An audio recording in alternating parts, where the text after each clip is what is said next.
चलेंगे आज हम लोग पढ़ेंगे अरिथमेटिक प्रोग्रेशन, जिसे एपी और हिंदी में इसे बोला जाता है समांतर श्रेणी। तो जानेंगे यहाँ पे समांतर श्रेणी किसे कहते हैं। तो आइए देखेंगे कि समांतर श्रेणी किसे कहेंगे। तो समांतर श्रेणी उस श्रेणी को हम कहेंगे जिसका कॉमन डिफरेंस या दो पदों का अंतर क्या हो जाना चाहिए, समान होना चाहिए। अगर हम एक श्रेणी लिखे यहाँ पे 3, 6, 9, 12, 15 डॉट डॉट जहां तक, ठीक है, ये एक श्रेणी है और इस श्रेणी क्या ये समांतर श्रेणी कहलाएगा। समांतर से मतलब ये पता चल पा रहा है कि अंतर जो होना चाहिए क्या हो जाना चाहिए, समान हो जाना चाहिए। तो यहाँ पे देखेंगे कि क्या दो पदों का अंतर कितने का है, 3 का है। यहाँ दो पदों का अंतर कितने का है, 3 का है। यहाँ पे दो पदों का अंतर कितने का है, 3 का है। यहाँ पे दो पदों का अंतर कितने का है, 3 का है। तो आप देख पा रहे हैं अंतर दो पदों का क्या होना चाहिए, समान होना चाहिए। उसे हम समांतर श्रेणी कहेंगे। इस बात को आप समझ पाए होंगे। अगर हम मान लें दूसरा श्रेणी लिखे 3 हो गया, 5 हो गया, 7 हो गया, 9 हो गया, क्या ये समांतर श्रेणी में आएगा? तो बिल्कुल आएगा। देखिए यहाँ पे इसका अंतर कितने का, 2 का, इसका अंतर कितने का, 2 का, इसका अंतर कितने का, 2 का। तो क्या ये समांतर श्रेणी में कहलाएगा? हाँ बिल्कुल कहलाएगा। अगर हम बात करें यहाँ पे है 5, 7 है, 9 है, 11 है, क्या ये श्रेणी समांतर श्रेणी कहलाएगी? तो बिल्कुल कहलाएगी। यहाँ पे देखिए अंतर कितने का, 2 का, यहाँ पे अंतर कितने का, 2 का, यहाँ पे अंतर कितने का, 2 का। तो क्या आप मेरी बात को समझ पा रहे हैं कि समांतर श्रेणी उस श्रेणी को कहेंगे जो दो पदों का अंतर क्या होना चाहिए, समान होना चाहिए। देखिए यहाँ भी दो पदों का अंतर समान है, यहाँ भी दो पदों का अंतर समान है, यहाँ भी दो पदों का अंतर समान है। तो ऐसी श्रेणी जिनके दो पदों का अंतर समान हो उसे हम समांतर श्रेणी बोलेंगे। क्या इस बात को समझ पाए आप लोग? ठीक है, तो चलिए अब आगे। अच्छा, इसको बोलते हैं क्या, प्रथम पद A1, इसको डिनोट करते हैं सेकंड पद तो A2, इसको थर्ड पद तो इसको A3, मतलब जहां तक होगा तहां तक AN तक, ठीक है। तो यहाँ पे देखेंगे इसको A1, तो A1 का वैल्यू कितना हो जाएगा, A1 का वैल्यू आपका 5 है। अच्छा, D कॉमन डिफरेंस, ये दोबारा दो पदों का अंतर इसको बोलते हैं क्या, कॉमन डिफरेंस। तो D कितना हो जाएगा, तो D आपका हो जाएगा कितना, 2। तो निकालेंगे कैसे, तो सेकेंड पद माइनस फर्स्ट पद, बोले सेकेंड माइनस फर्स्ट, बोले कितना हो जाएगा, 7 माइनस 5 कितना रहे, 2। ठीक है, इसको आप इंग्लिश में बोलते हैं कॉमन डिफरेंस।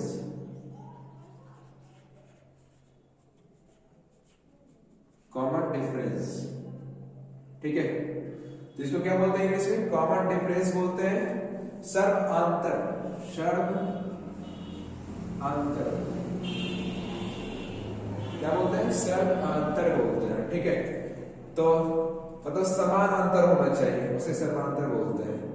अगर यहाँ पे पूछ लिया जाए, यहाँ पे आपसे अगर पूछ लिया जाए कि इसका इस सीरीज का क्या बोल रहे हैं, इस सीरीज का 10वीं टर्म क्या होगा, इस सीरीज का 10वीं टर्म कौन सी संख्या होगा ये बताना है, या कोई भी सीरीज ऐसा समांतर श्रेणी रहे, ऐसा मतलब अरिथमेटिक प्रोग्रेशन रहे, अगर उस सीरीज का आपको 10वीं टर्म, 12वीं टर्म, 15वीं टर्म, मतलब जितने भी टर्म पूछा जाए तो उससे कैसे निकालेंगे। तो आइए इस बात को समझेंगे कैसे निकालेंगे। तो नंबर ऑफ टर्म निकालने का फॉर्मूला होता है, नंबर ऑफ टर्म निकालने का फॉर्मूला होता है क्या, Tn होता है क्या, a plus n minus 1 into D, जहां a क्या, प्रथम पद, फर्स्ट टर्म, इसको बोल सकते हैं फर्स्ट टर्म, और जहां n क्या, तो n क्या हो जाएगा, number of term, number of term, ठीक है। यहाँ d क्या, तो d यहाँ पे हो जाएगा कॉमन डिफरेंस, कॉमन डिफरेंस जिसे सर्वांतर बोलते हैं, ठीक है। इस बात को आप समझ पाए होंगे कि अगर आप कोई भी टर्म बोले, कोई भी सीरीज है अरिथमेटिक प्रोग्रेशन का, कोई ऐसी श्रेणी है इसका हमको बोला जा रहा है 10वीं टर्म निकालिए, 15वीं टर्म निकालिए, या 22वीं टर्म निकालिए, या 20वीं टर्म निकालिए। तो हम कैसे निकालेंगे? तो ये टर्म निकालने का फॉर्मूला होता है Tn बराबर क्या होता है? a plus n minus 1 into D होता है। अगर मान लीजिए कि इस सीरीज का आपको 10वीं टर्म निकालना है, तो इस सीरीज का अगर 10वीं टर्म निकालना है तो कैसे निकालेंगे? तो यहाँ पे क्या है फॉर्मूला? ए किसका वैल्यू होगा? प्रथम पद। तो बोलिए प्रथम पद कितना है? 5 प्लस एन कितने पद निकाला जा रहा है? तो 10वीं। तो बोले 10 माइनस क्या हो जाएगा? 1। डी का वैल्यू क्या हो जाएगा? कॉमन डिफरेंस तो 2 है इस सीरीज का। तो बोलिए यहाँ कितना हो जाएगा? तो 5 प्लस 10 में से एक जाएगा 9 और गुना 2। तो यहाँ कितना हो जाएगा? 5 प्लस 9 दूनी 18 और 18 5 कितना? 23। तो इस सीरीज का 10वीं टर्म कितना हो जाएगा? 23 हो जाएगा। क्या आप मेरे बात को समझ पाए कि टर्म कैसे निकालना है? आगे देखेंगे। अगर मान लीजिए क्वेश्चन दिया आपसे 2 है, ठीक है, 3 है, 4 है, 5 है, यहाँ डॉट डॉट। अगर इस श्रेणी का अगर मान लीजिए 12वीं टर्म पूछा जा रहा है आपसे, तो कैसे निकालेंगे? तो आपको पूछा जा रहा है 12वीं टर्म, तो पहले ये भी चेक कर लेंगे इस श्रेणी क्या आपका समांतर श्रेणी में है। तो यहाँ देखिए अंतर 1 का, यहाँ भी अंतर 1 का, यहाँ भी अंतर 1 का बिल्कुल है। तो यहाँ पे निकालना है 12वीं टर्म क्या होगा? तो 12वीं टर्म क्या होगा? तो यहाँ पे दिखाएगा फर्स्ट a का वैल्यू। तो यहाँ पे देखेंगे फॉर्मूला a कितना है? 2 है, और उसके बाद n कितना? तो n 12वीं। तो बोलिए 12 माइनस 1 गुना डी कितना हो जाएगा? 1 है अंतर का। तो 2 प्लस कितना हो जाएगा? घटाएंगे तो 11 गुना 1। तो कितना हो जाएगा? 2 प्लस 11 बोले कितना हो जाएगा? 13। इस सीरीज का 12वीं टर्म कितना हो जाएगा? 13। क्या आप मेरे बात को समझ पाए कि नंबर ऑफ टर्म कैसे निकालना है? ठीक है, तो चलिए आगे देखेंगे। अगला कैसे निकालेंगे प्रश्न? तो मान लीजिए 2 नंबर प्रश्न आपको दिया हुआ है 7, ये दिया हुआ है 13, और ये दिया हुआ 19, और ये दिया हुआ है आपको, तो यहाँ पे हो गया 25, और ये सीरीज दिया हुआ है 1। इस सीरीज का आपसे पूछा जा रहा है कि 10वीं टर्म बतलाइए। इस सीरीज का 10वीं टर्म कितना होगा? 10वां पद कितना होगा? ये बतलाना है। तो पहले देख लेंगे क्या ये सीरीज दिया हुआ समांतर श्रेणी में है? तो चेक करेंगे। 13 में से 7 जाएगा कितना आएगा? 6। 2 पदों का अंतर समान आ जाएगा। 19 में से 13 जाएगा कितना? 6। और 25 में से 19 जाएगा कितना? बच गया 6। तो क्या 2 पदों का अंतर समान आ रहा है? हाँ आ रहा है, बिल्कुल आ रहा है। यहाँ पे क्या है? ये श्रेणी दिया गया, श्रेणी समांतर श्रेणी में है। तो यहाँ पे बोलेंगे प्रथम पद कितना हो गया? 7। डी कितना हो गया? तो यहाँ पे 6। आपसे पूछा जा रहा है यहाँ पे 10वीं टर्म बतलाइए। टर्म ऑफ नंबर पूछा जा रहा है कितना? 10वीं। तो बोलिए यहाँ पे क्या है फॉर्मूला? तो हम क्या बताए थे फॉर्मूला कि अगर Tn निकालना है तो a plus n minus 1 into D. तो यहाँ पे बोलेंगे पहला पद कितना? 7 प्लस n कितना? तो 10वीं। तो 10 माइनस 1 गुना डी कितना? तो 6। तो यहाँ पे देखेंगे 7 प्लस इसमें से घटाएंगे 10 में से कितना हो गया? 9, और गुना कितना हो गया? 6। तो यहाँ पे कितना हो जाएगा? 7 प्लस 9 54, और 54 में 7 जोड़ दीजिए। बोले 9 54 6 60 और 60 61। तो इस सीरीज का मेरे प्यारे भाई, इस सीरीज का कितना हो जाएगा? 10वीं टर्म 61 हो जाएगा। क्या आप मेरे बात को समझ पा रहे हैं? अगला सवाल अगर दिया हुआ है आपको, यहाँ पे दिया हुआ है 5, ठीक है, आपको दिया हुआ है अगला कितना? 11, ये 17, ठीक है। इस सीरीज का बताना है क्या आपको? 12वीं टर्म कितना हो जाएगा? तो 12वीं टर्म बताना है। तो यहाँ पे पहले चेक करेंगे क्या 2 पदों का अंतर समान है? तो बोले 11 से 5 जाएगा 6, और 17 से 11 जाएगा कितना आ रहा है? 6। तो मतलब सीरीज का ये 2 पदों का अंतर कितना आ रहा है? समान आ रहा है। तो समान आ रहा है, तो इसका यहाँ पे टर्म ऑफ नंबर निकालना है 12वीं। तो यहाँ पे क्या हो जाएगा? तो बोले यहाँ पे a का वैल्यू कितना आ जाएगा? 5। a का वैल्यू कितना आ जाएगा? 5 plus n minus 1 into D, तो बोले 12वीं टर्म पढ़ा जा रहा है तो 12 माइनस क्या हो जाएगा 1 गुना डी कितना हो जाएगा, डिफरेंस कितना है 6 का, ठीक है। बोले 5 प्लस 12 में से क्या कितना हो गया 11, 11 गुना कितना हो जाएगा 6, बोले यहाँ पे 5 प्लस 11 66, 66 में 5 जोड़ दीजिए कितना हो जाएगा 66 4 70 और 70 1 71। तो मेरे प्यारे भाई आप देखिए यहाँ पे टर्म ऑफ नंबर कैसे निकालना है, तो पदों की संख्या कैसे निकालना है, इस बात को आप समझ पाए होंगे। आशा करते हैं कि इस बात को समझ पाए होंगे कि कैसे निकालें। अगर कोई समांतर श्रेणी दिया हुआ है तो उसका टर्म ऑफ नंबर कैसे निकालेंगे, इस तरीके से निकालेंगे। तो चलिए देखेंगे अगले कॉन्सेप्ट, और अगले कॉन्सेप्ट यहाँ समझेंगे बात को। तो यहाँ अगर मान लीजिए कि एक सीरीज दिया हुआ है 2 4 6 8 डॉट डॉट, ठीक है। तो पूछा जा रहा है आपको इस सीरीज का सम ऑफ नंबर पूछा जाएगा, तो कैसे निकालेंगे। तो सम ऑफ नंबर निकालने से पहले क्या इसकी समांतर श्रेणी में है, तो ये दिया हुआ है, देखिए डिफरेंस कितने का 2 का, यहाँ पे डिफरेंस 2 का, यहाँ पे डिफरेंस 2 का, मतलब ये श्रेणी क्या है समांतर श्रेणी में है। बोले इसका प्रथम पद कितना हो जाएगा 2 हो जाएगा, डिफरेंस कितना हो जाएगा तो a2 माइनस a1, बोले 4 माइनस 2 कितना हो जाएगा 2, ठीक है। तो यहाँ पे देखेंगे कि ऐसा पूछा जाएगा, ऐसा निकालना है, सम ऑफ नंबर निकालना है।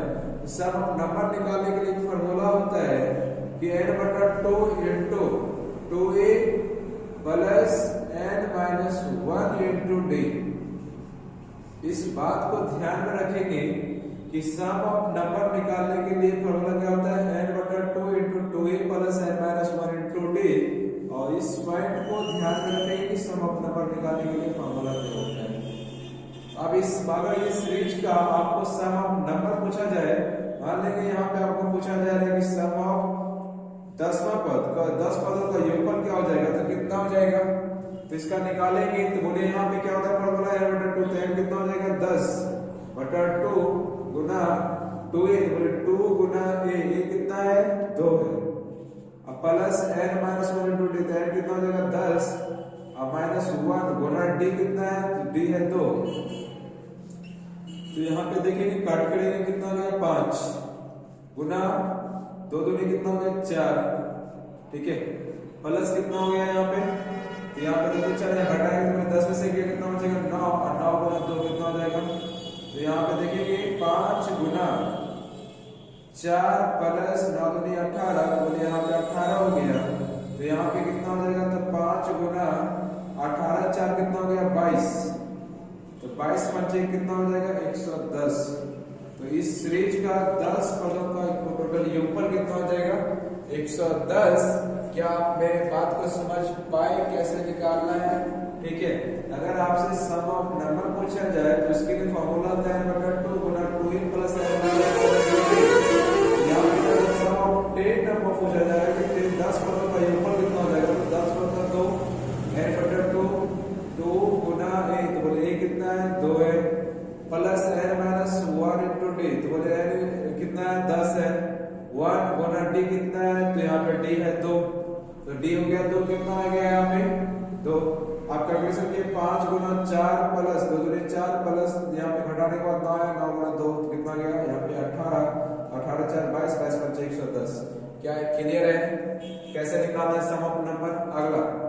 अगला देखेंगे, और अगला दिया हुआ है आपको एक सीरीज दिया हुआ है, दिया हुआ है 3 5 7 और 9 दिया हुआ है, ये समांतर श्रेणी का सीरीज है।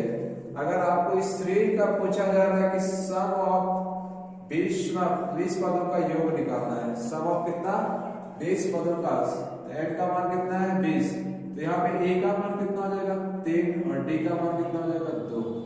देखेंगे अंतर कितने का है 2 का, यहाँ पे अंतर कितने का 2 का, यहाँ पे अंतर 2 का। तो यहाँ पे सम ऑफ 20 तो निकालना है, तो 20 पदों का योगफल निकालना है, तो कितना हो जाएगा n कितना हो जाएगा 20 बटा 2 गुना 2a plus 2a plus 2a कितना है 3 है, plus n minus 1 into D, तो n कितना हो जाएगा 20 माइनस 1 इंटू डी, डी कितना हो जाएगा, तो डी कितना है तो 2 है, ठीक है। कैलकुलेट करेंगे तो ये कितना हो जाएगा 10 गुना 2 दिया 6 प्लस 20 में से क्या कितना हो गया 19 गुना 2, बोले कितना हो जाएगा 10 गुना, तो यहाँ पे कैलकुलेट करेंगे 6 प्लस 19 दूनी 38 और यहाँ गुना करेंगे 10 गुना, तो बोले 38 और 6 कितना हो गया, तो 38 6 हो गया आपका 44 और 44 से गुना कर देंगे तो बोले कितना हो जाएगा 440। तो ये क्या इस सीरीज का 20 पदों का टोटल योगफल कितना हो जाएगा 440। और क्या आप मेरे बात को समझ पाए कि सम ऑफ नंबर कैसे निकालना है? इस बात को ध्यान में रखें कि सम ऑफ नंबर कैसे निकालना है, तो इसके ये फार्मूला होता है और इसी फार्मूले के अकॉर्डिंग हम बैठाएंगे और सम ऑफ नंबर का आंसर्स दे देंगे। तो चलिए अगले कॉन्सेप्ट की तरफ चलते हैं हम लोग, ठीक है। तो अगले कॉन्सेप्ट की तरफ चलेंगे। यहाँ पे अगर यहाँ पे आपको एक सीरीज दिया हुआ है 3 6 9, ठीक है, डॉट डॉट डॉट कहां तक 45 तक, ठीक है। तो इस सीरीज का बतलाना है कुल पदों की संख्या, टोटल नंबर ऑफ टर्म कि इस सीरीज में कितने टर्म है। क्या बताना है? टोटल नंबर ऑफ टर्म बताना है, कुल पदों की संख्या, कुल हिंदी में कुल पदों की संख्या। तो यहाँ पे टोटल नंबर ऑफ टर्म बताना है मेरे भाई कि इस सीरीज में कुल कितने टर्म होगा यहाँ तक। तो इसमें कैसे निकालेंगे?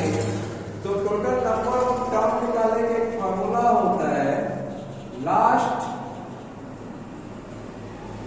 माइनस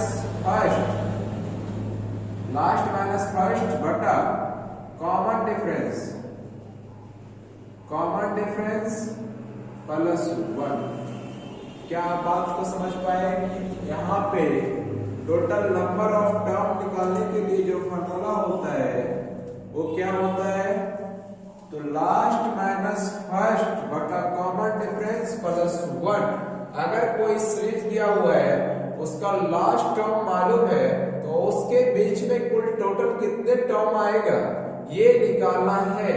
तो अगर कुल पदों की संख्या निकालना है, टोटल नंबर ऑफ टर्म निकालना है, तो इस सीरीज का टोटल नंबर ऑफ टर्म कितना हो जाएगा? तो इस सीरीज का टोटल नंबर ऑफ टर्म निकल जाएगा कितना?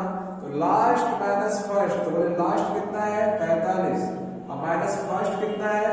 तो फर्स्ट है 3।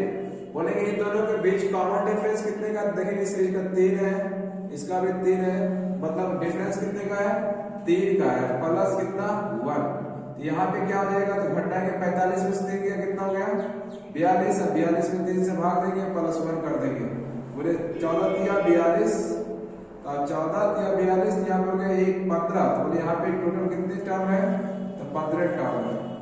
क्या आप मेरी बात को समझ पाए कि अगर टोटल नंबर ऑफ टर्म कुल पदों की संख्या निकालना है कोई सीरीज शुरू से लेकर लास्ट तक दिया उसके बीच में टोटल टर्म कितना होगा, इस बात को कैसे निकालेंगे? तो क्या आप समझ पाएंगे टोटल नंबर ऑफ टर्म निकालने का होता है फॉर्मूला लास्ट माइनस फर्स्ट बटा कॉमन डिफरेंस प्लस 1। देखिए last minus first common difference कितने का है? 3 का प्लस 1, तो कितना हो गया यहाँ पे 14 बटा 3 प्लस 1, तो 14 दिया 42 प्लस 1 कितना हो गया 15, 14 1 15। क्या आप मेरी बात को समझ पाए? ठीक है, चलिए अगर मान लीजिए दूसरा सवाल दिया हुआ है, दूसरा 5 9 13 डॉट डॉट डॉट कहां तक 82 तक। तो इसमें इस सीरीज का बताना है टोटल नंबर ऑफ टर्म कितना होगा। तो टोटल नंबर ऑफ टर्म इस सीरीज का बताना है, टोटल नंबर ऑफ टर्म कुल पदों की संख्या बताना है। तो टोटल नंबर ऑफ टर्म निकालने के लिए फार्मूला क्या होता है? लास्ट माइनस फर्स्ट, तो लास्ट कितना है 89 और फर्स्ट कितना है 5 और बटा कॉमन डिफरेंस। तो बोलेंगे डिफरेंस कितने का है? दो पदों का अंतर देख लेंगे चेक करके 4, यहाँ भी 4, तो मतलब अंतर कितने का है 4। अब प्लस कर देंगे 1, तो यहाँ पे कैलकुलेट करेंगे कितना गया? तो बोले 89 से 5 गया, यहाँ पे बच गया 84 और 84 में 4 से भाग देंगे प्लस 1 कर देंगे। बोले काटेंगे 4 दूनी 8 1 4 का 4, बोले यहाँ 21 प्लस 1 कितना गया 22। बोले इस सीरीज में टोटल कितने पद है? 22 पद है। क्या आप मेरे बात को समझ पा रहे हैं? ठीक है, तो चलिए इसी तरह से आपका अरिथमेटिक प्रोग्रेशन का पूरा कॉन्सेप्ट खत्म होता है। आप इसमें क्या क्या सीखे इसको एक बार दोबारा से देखेंगे। आप इसमें यहाँ पे नंबर ऑफ टर्म निकालने के लिए सीखे थे कि Tn बराबर क्या होता है, a plus n minus 1 into D होता है। एक तो इसको याद रखेंगे, ठीक है। दूसरा हम बता रहे थे कि नंबर ऑफ सम कैसे निकालेंगे, सम ऑफ नंबर कैसे निकालेंगे, एसएम कैसे निकालेंगे, n बटा 2 into 2a plus n minus 1 into D, ठीक है। तो इस बात को हम सिखलाए कि सम ऑफ नंबर कैसे निकालेंगे। तो सम ऑफ नंबर निकालने के लिए फार्मूला यहाँ पे टेन निकालने क्या वाला फार्मूला, ये टोटल नंबर ऑफ टर्म निकालने के लिए फार्मूला। एक तीन कॉन्सेप्ट से पूरा एपी का क्वेश्चन सवाल बनता है, एक ही तीन कॉन्सेप्ट से पूरा का पूरा यहाँ पे समाप्त होता है इसका क्वेश्चन। तो यही तीनों कॉन्सेप्ट को आप लोग याद रखेंगे। टीएन निकालने के लिए फार्मूला क्या होता है, एसएन निकालने के लिए क्या होता है, टोटल नंबर ऑफ टर्म निकालने के लिए फार्मूला क्या होता है। एक तीन चीजों को ध्यान में रखेंगे अर्थमेटिक प्रोग्रेशन को सवाल को करने के लिए, ठीक है। तो चलिए आपका अर्थमेटिक प्रोग्रेशन का पूरा कॉन्सेप्ट खत्म होता है। तो चलिए ठीक है, तो आप देखेंगे अगले क्लास में आप लोग क्वेश्चंस प्रैक्टिस, क्योंकि हर चैप्टर का पहले कॉन्सेप्ट सीखेंगे उसके बाद क्वेश्चंस प्रैक्टिस करेंगे। तो अरिथमेटिक प्रोग्रेशन का पूरा कॉन्सेप्ट खत्म होता है, उसके बाद आप क्वेश्चन प्रैक्टिस करेंगे अगली क्लास में। तो चलिए तब तक के लिए बाय बाय और इंतजार कीजिए अगली क्लास के लिए, ठीक है। चलिए।